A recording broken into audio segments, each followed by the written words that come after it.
Hello, my name is Alexi. Would like to make a video by the name All Men by Nature are Satanists.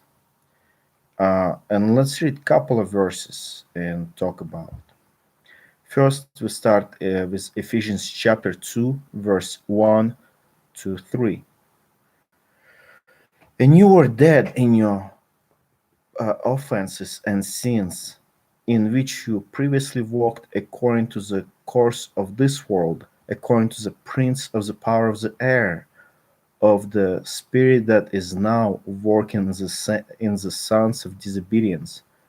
Among them, we too all previously lived in the lusts of our flesh, indulging the desires of the flesh and of the mind, and were by nature children of wrath, just like the rest.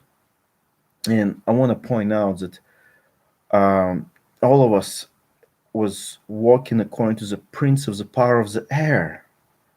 It's kind of obvious for people who actually read the Bible understand that talks about Satan. Uh, and some people actually, many Christians would actually reject this. It's like, that's not, that's, it's probably not. Or they would say that, hey, that's, you know, we are influenced by him, but we're not really under his control.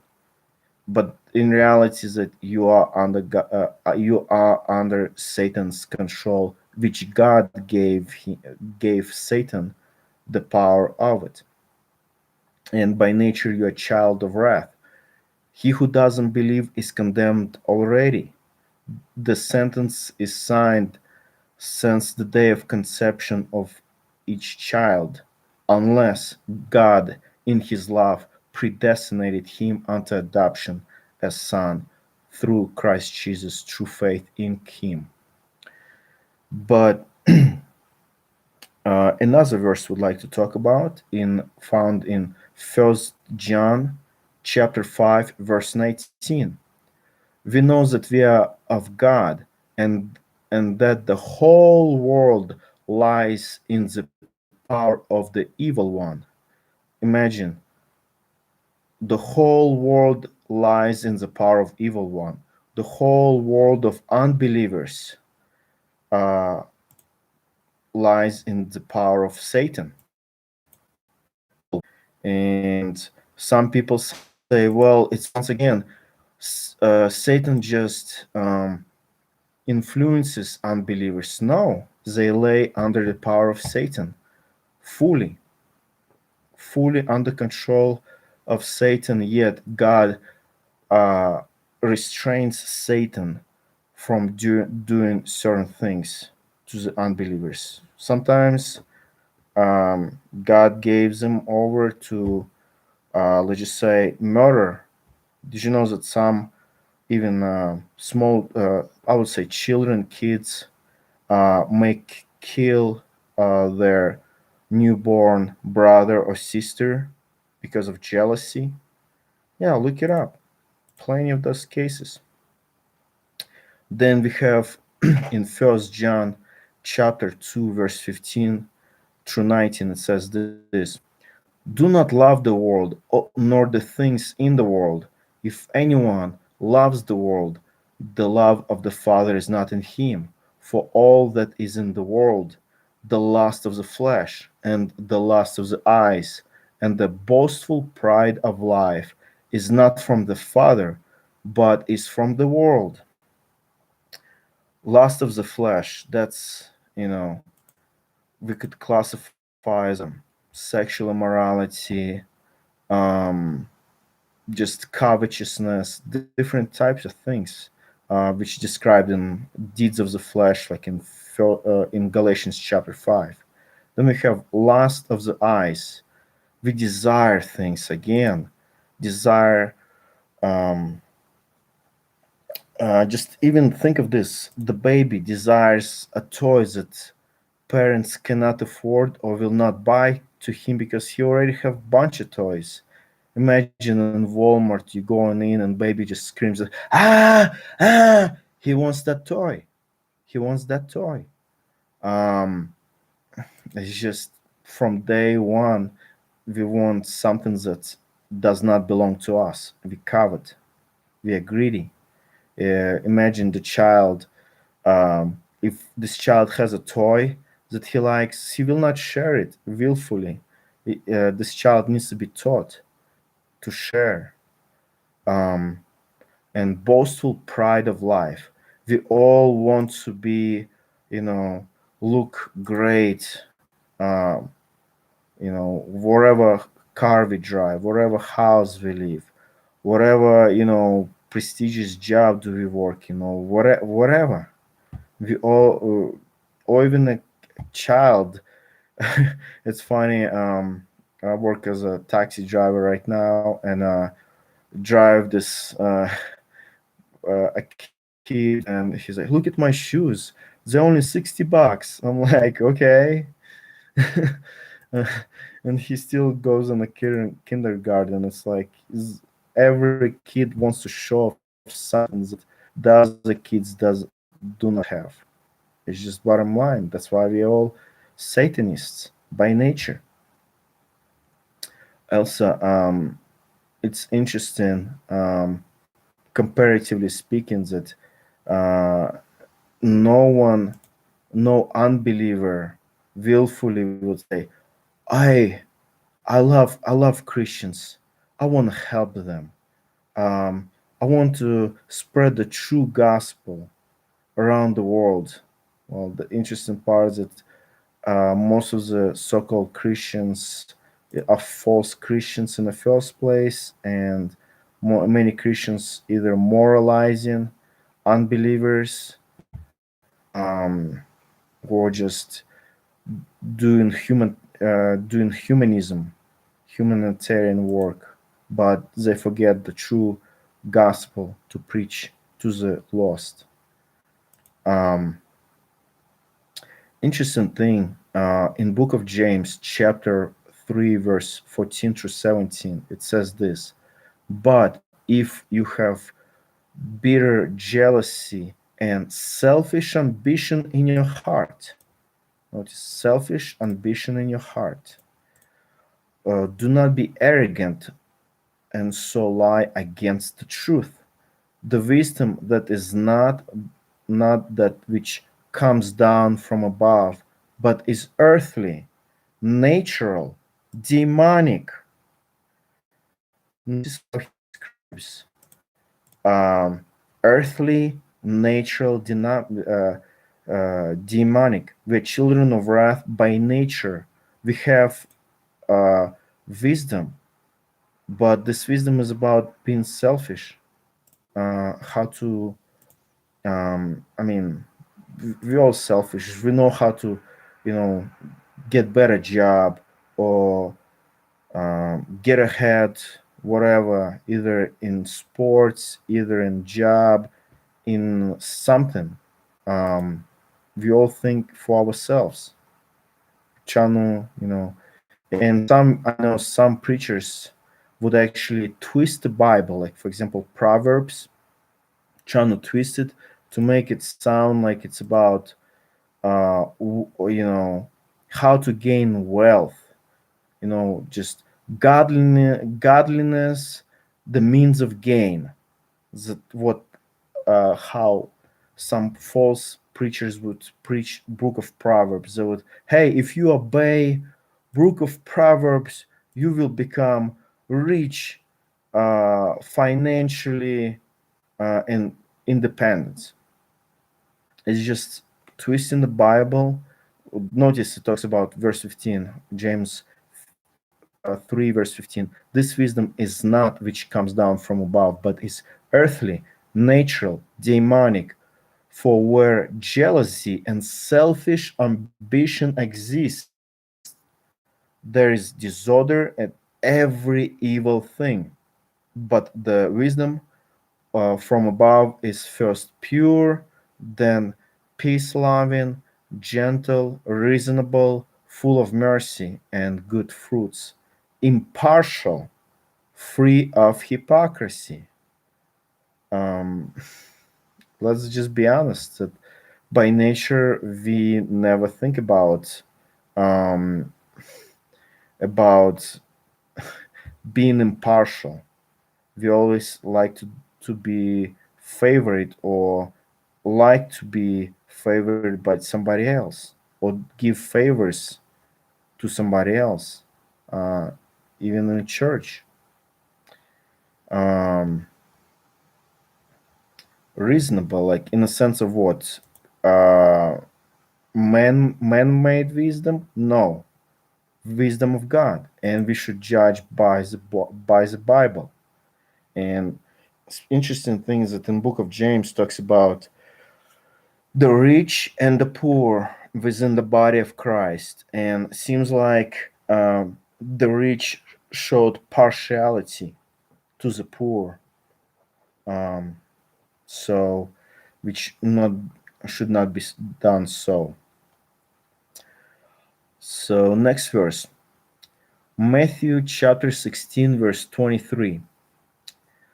That's after Christ describing him being crucified, and that's the Peter's reaction. Well, that's Christ's reaction to Peter. But he turned and said to Peter, "Get behind me, Satan. You are a stumbling block to me, for you are not setting your mind on God's purpose, but on man's." So Peter just being a humanist, he's not setting his mind on God's purposes, but on man's purposes. How many humanists, how many humanitarian, what's some preachers do we have that let's just go to Africa and build some wells? Muslims do this too, and they might even actually do more so-called false evangelism than actually Christians would do that. Um, and some Christians just go build some wells, build some buildings, maybe educate them in English, teach them English, but they would never preach the gospel. They forsake God's purpose and focus on man's purpose. Because remember, what's in some cases, not all cases, but in some cases, what seems um, good in man's side can be an abomination in God's side. So don't forget that.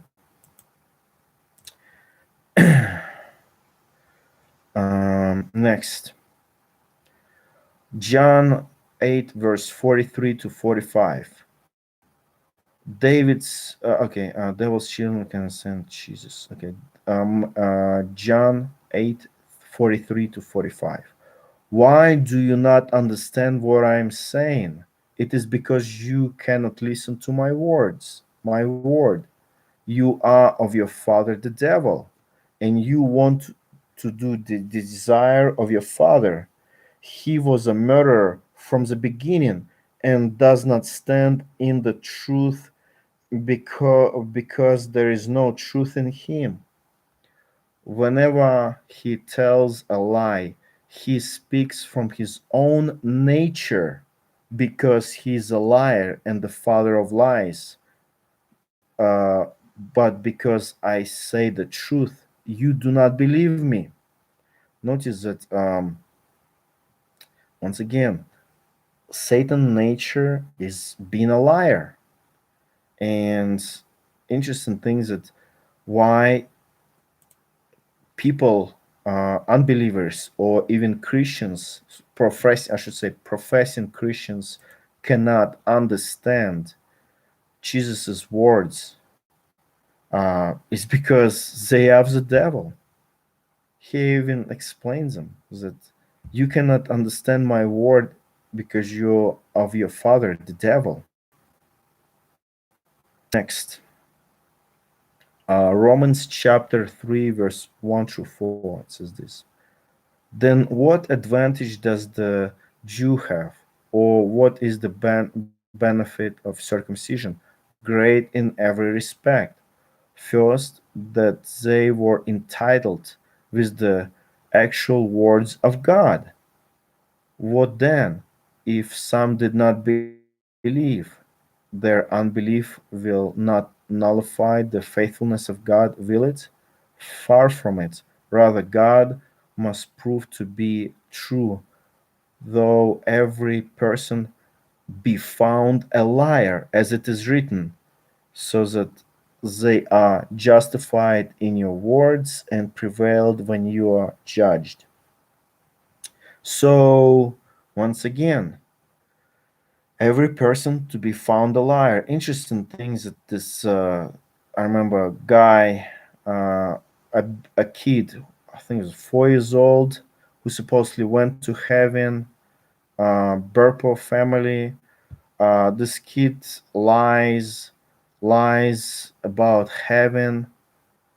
The easiest part to tell is about this Burpus, Colton Burpus experience is that he never worshipped God. He never described, I fell on my knees when I saw God. When I saw heaven, I couldn't believe my eyes. When I saw God and Christ, I was trembling. I was in fear. I was terrified. I was worshiping God. Never, nothing like this at all. It's just, oh, I've been to heaven. No big deal. You know, just nice. Nice trip to Bahamas. Very nice. Yeah. Uh, So 4-year-olds can lie in such cases where they can publish books, they can make movies, they make tons of money. So yeah, every person found to be a liar. An interesting thing is that how described in Psalm 58 verse 3, the wicked have turned away from the womb. Those who speak lies go astray from birth. This 4-year-old Colton Burpo, he's still lying about him gone to heaven. I mean, it's just sad to hear it. I was watching his latest interview. It's just he still believes those lies, and his father still believes those lies too. Nothing about fear of God, nothing about worshiping God. It's all just, him able to be fed pizza in heaven or whatever hot dog he asked for Jesus. That he saw with some unborn sister or brother. I think it was a sister. Yeah, it's just so humanistic, human centered.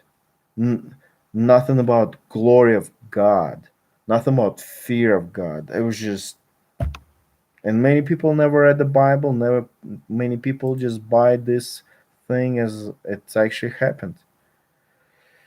Continue on. Job chapter 2, verse 1 through 8. Again, there was a day when the sons of God came to the present themselves before the Lord, and Satan also came among them to present himself before the Lord. The Lord said to Satan, where have you come from? Then Satan answered the Lord and said, from roaming about on the earth and walking around on it. The Lord said to Satan, have you considered my servant Job? For there is no one like him on the earth, a uh, blameless and upright man, fearing God and turning away from evil, and he still holds firm to his integrity. Although you incited against him, Satan answered, skin for skin. Yes, all that a man has, he will give for his life. Whoever reaches out, however, reach out with your hand now and touch his bone and his flesh, and he will curse you to your face. So the point is that, yeah, Satan knows human mentality. He understands that the man will give everything for his life. Um, it's just a bottom line. Interesting thing, like the same similar temptations that came upon Christ in Matthew chapter 4. It says this. Let's start with verse 1. Matthew chapter 4, verse 1. Then Jesus was led by the Spirit into the wilderness to be tempted by the devil. And after he had fasted for 40 days and 40 nights, he then became hungry. And the tempter came and said to him, if you are the Son of God, command that those stones become bread. But he answered and said, it is written, man shall not live on bread alone, but on every word that comes out of the mouth of God. Just think about how many people, uh, even as a teenagers, in many countries, like third world countries, we call them. I just call them poor countries, or just corrupt countries, where uh, teenage girls or women would become prostitutes. They would sell their body willfully for money, just to provide. And how many men um, would become criminals? Uh, back in Russia, I remember there was plenty of small gangs who would rob like homeless people or like old men, old women, like 5 on 1, let's just say. They would attack them, they would kill them, and they would rob them. It's just in our nature, our human nature, that we would kill somebody, we would steal from somebody, just to have uh, some sort of pleasure, or even a bread, yeah. And that's what Christ was tempted in with. Turn those stones into bread. But no, Christ says, man shall not live on bread alone, but on every word that comes out of the mouth of God. Next, 2 Corinthians chapter 4, verse 1 through 4. Therefore, since we have this ministry, as we received mercy, we do not lose heart, but we have renounced the things hidden because of shame, not walking in trickery nor distorting the word of God, but by the open proclamation of the true truth, commending ourselves to every person's conscience in the sight of God. And even if our gospel is veiled, it is veiled to those who are perishing, in whose case the God of this world has blinded their minds of the unbelieving, so that they will not see the light of the gospel of the glory of Christ, who is the image of God. So, once again, the God of this world. And once again, God is the one who gives power to Satan to blind the minds of unbelievers. They cannot understand the true gospel. Or they may understand, okay, death, burial, resurrection. Okay, cool. And they would turn the grace of God into lawlessness in some cases. Continue on. 2 Corinthians chapter 6, verse 14 through 16. Do not be mismatched with unbelievers. For what do righteousness and lawlessness share together? Or what does light have in common with darkness? Or what harmony does Christian have with Belial? Or what does a believer share with an unbeliever? Or what agreement does the temple of God have with idols? For we are the temple of the living God, just as God said, I will dwell among them and walk among them, and I will be their God, and they shall be my people. So, once again, think of how many churches out there thinking that, hey, in order to bring unbelievers, we need to, do some motorbikes, invite some motorbikes in, have some car show, or just have like a big cookout, invite just everybody, just doesn't matter, just do something carnal together. Well, I mean, sometimes, yeah, if you're doing it by yourself, like hanging out with unbelievers, sure, but that's not what the church ecclesia is called out. Like the meetings of the church is for edifying the saints, and then those saints being trained, and then those saints being sent out to proclaim the gospel to the unbelievers.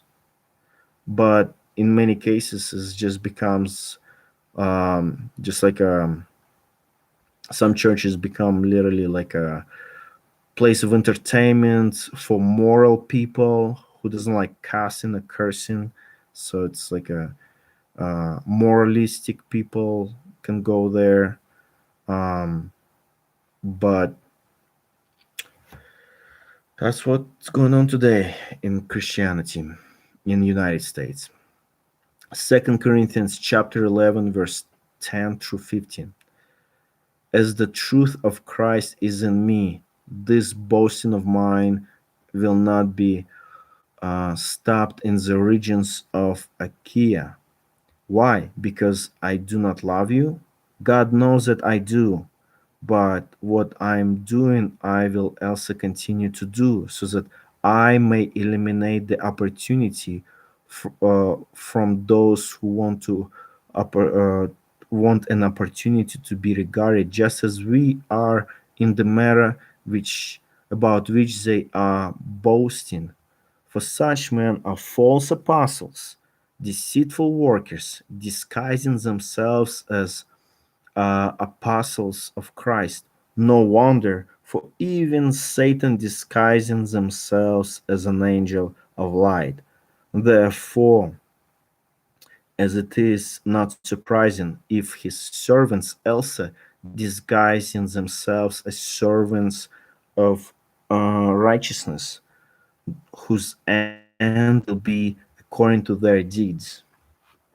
So the point is this, that unbelievers cannot really um, see sometimes is a true, like, look at, like, for example, Joel Austin from um, unbeliever standpoint of view. He's smiling, he's nice, he tells you about best life now. How can you live, you know um, good life, rich life. From unbeliever standpoint of view, yeah, sure. I mean, everybody wants to live a good life, free of trouble, free of you know bad things in life. Um, and yet he preaching a false gospel. Nothing about denying yourself daily, picking up the cross daily, denying ourselves, fighting lust, fighting greed, fighting covetousness. Covetousness is just want more. Like, if you have in First Timothy talks about that with food and clothes you shall be content. Like, if you're a Christian, with food and clothes you shall be content. That's it. But so the point is this, that by birth we are Satanists. um and think about it. Like the easiest thing is like, one thing is that about Satanism is that number one important, most important holiday in Satanism is your own birthday. Interesting things that in 3 years of Christ's ministry, the the only birthday mentions is that the Herod's birthday, where he killed John the Baptist, where he beheaded him, and another birthday found in Genesis, where Pharaoh had mercy on one guy and killed another guy. So birth is about self-celebration. That's why in Satanism is number one thing. And then on top of it, uh, the only commandment really you have in Satanism, uh, do what thou wilt shall be the whole law, something like that. Do what thou wilt. Do whatever you want. Some Christians do whatever they want in the name of God, or they asking God to help them in whatever they want to do, not praying about not our will, but His will be done on heaven as it is on earth. So it's always about um, God's will. And if you have, like in Book of James, you have not received, if you ask and you have not received because you asked for wrong motives, you ask it with a selfish ambition. Well, that's it. I hope it's helpful and edifying. That's it. Bye bye.